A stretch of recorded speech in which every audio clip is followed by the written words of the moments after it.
Hey, Read Through the Word. Today is October 26th, and today's lesson is called Teacher. So, we started the other day looking at Holy Week, and we talked about what had happened on Sunday with the Triumphal Entry, and then on Monday we discussed what was going on with the cursing of the fig tree, and then the cleansing of the temple. And so then we probably have 3 days of reading that cover Tuesday of that week. So that's what I want to talk about some today. And so the verse is Mark chapter 12, verse 28. I just think it's 28. It says, one of the teachers of religious law was standing there listening to the debate. He realized that Jesus had answered well, so he asked, of all the commandments, which was the most important? Okay, so this is covering today the 26th, yesterday the 25th, which we ran an archive, and that was on Tuesday as well. So let me see what's going on this day, March 21st of AD 33.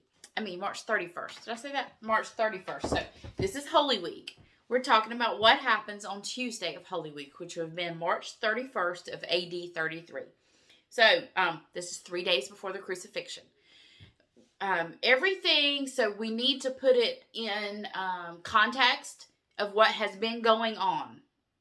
So, Scripture makes it clear that Jesus knew as he came resolute, with intention, of course he's God. None of this catches him by surprise. This is the plan, and he knew what was going on. So every day has a purpose, and we're even not going into all the detail of the purpose of each of the days and what exactly they do. We're given a general overview of the day, and trying to help connect these readings, because it seems like we've been following Jesus in public ministry. Then he turns more towards, he went from ministry to crowds. Then Jesus narrows in his ministry to the 12, and in which we're about to see happen in the next week or so of reading, as we look at how intentional he gets with the disciples and what he's doing with them. So right here, what I want us to see happening on Tuesday is Jesus had the attention of the people in town, of the religious leaders of their day. So the Sadducees, the Pharisees, the Sanhedrin, which was made up of both Sadducees and Pharisees, the high priests, everybody in town. So you have this confrontation that's building, because what the religious leaders have watched happen with Jesus on Sunday with the Triumphal Entry, with everybody saying, oh, here he is, the people love him, he's coming into town. And then he takes it even further by Jesus getting rid of the monopoly in the temple and all the problems. So the people are like, yay, people are going to stop cheating us when we go into the temple. And so he has this following of the public. Now, also knowing in the back of the religious leaders, so what's going on? This is one side of it. The religious leaders are saying, okay, we have a public figure, we're coming up to Passover.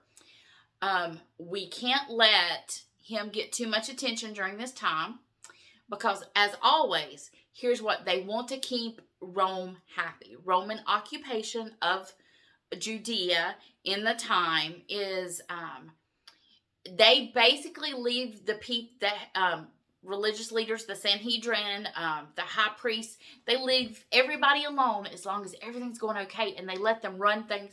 They let them have the power. As long as Rome's help is fine, and they get their tax money, they really don't care what goes on, as long as it doesn't look like someone's going to try to overthrow Rome. So the religious leaders, like, we don't need to draw any attention to ourselves, because then Rome might come in and take our power. Then who would we be? So you've got that going on as well. So they see Jesus is very popular. They know that everyone's coming into town for Passover. And so this is happening. So what we see is this confrontation that's coming. They can't let him be popular.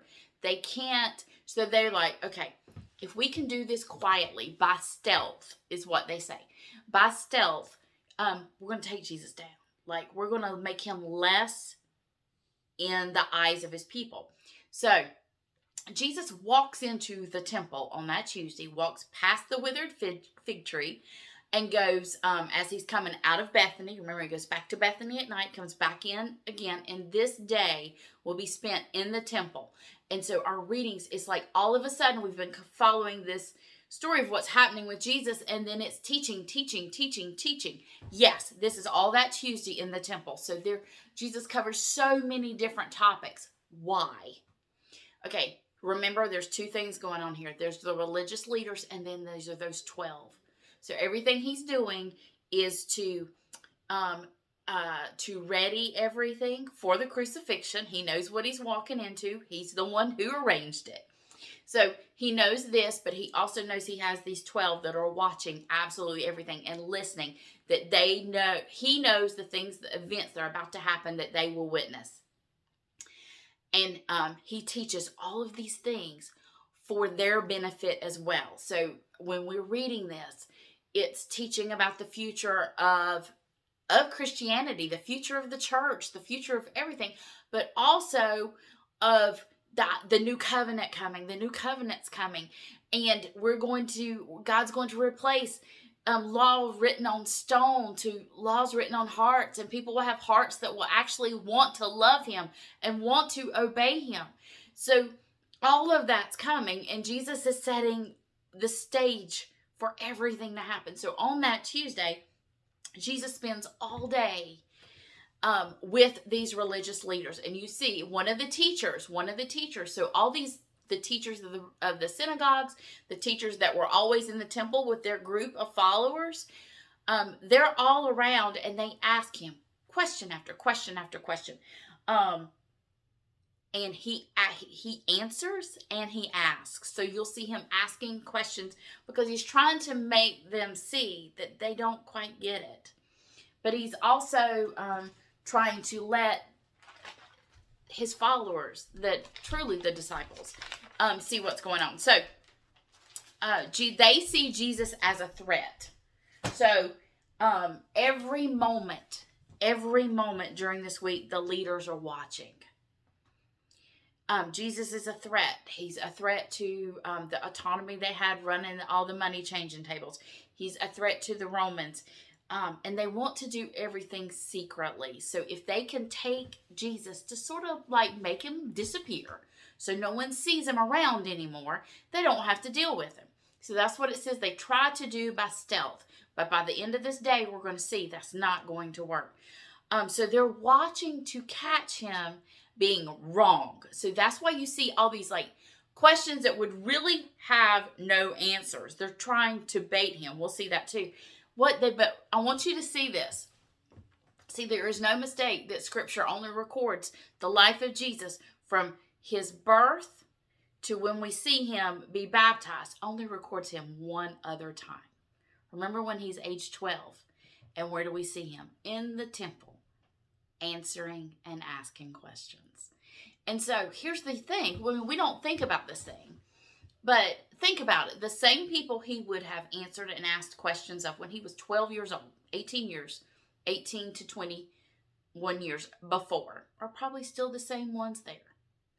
And they still see him as that kid whose mom and dad had to come track him down in the temple.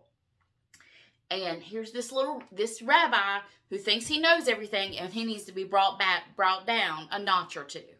So that's what they're trying to do, and they ask him crazy questions. It'd be like, the kind of questions, can a square peg fit in a round hole? Questions that don't seem to have an answer, but here's the thing. Jesus answers every single one of them. Things they think they're going to trip him up on and make him fall down, to make him answer wrong, or to make him look less than in the eyes of those who are following him, in the eyes of the people who watched him walk through. They can't do it. They can't take him down. The people loved Jesus when he came into town. And the religious leaders we need to bring him down. And so this Tuesday, he will spend teaching after teaching after teaching, teaching them about the law, teaching them about the heart, teaching about the future, teaching about all sorts of, about actually his death, burial, resurrection is in there too, about his second coming. All sorts of things are in there on that Tuesday.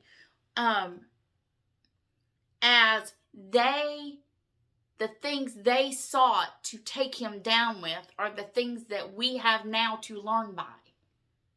That these are the teachings of Jesus that we have recorded as he's trying to teach these leaders that they don't need it. That they don't quite get it. And then he's preparing the disciples for their future. They're trying to bait Jesus so they can take him down by stealth. And so no one will ever know what they do. And it doesn't work. So they're going to go to their next plan. And his name is Judas. So that's the plan that's going to happen. But here's the thing. They bait Jesus. They try to get him to say wrong things. But he won't defend. And he won't let them take him down. Because he is the teacher. And they are not. And here's what we see with Jesus. Is every question they have, he answers them all. Every question he gives, they have no answer for. And Jesus walks out of that temple that day, knowing exactly where he'll be in 3 days. So, we'll see you next time on Read Through the Word.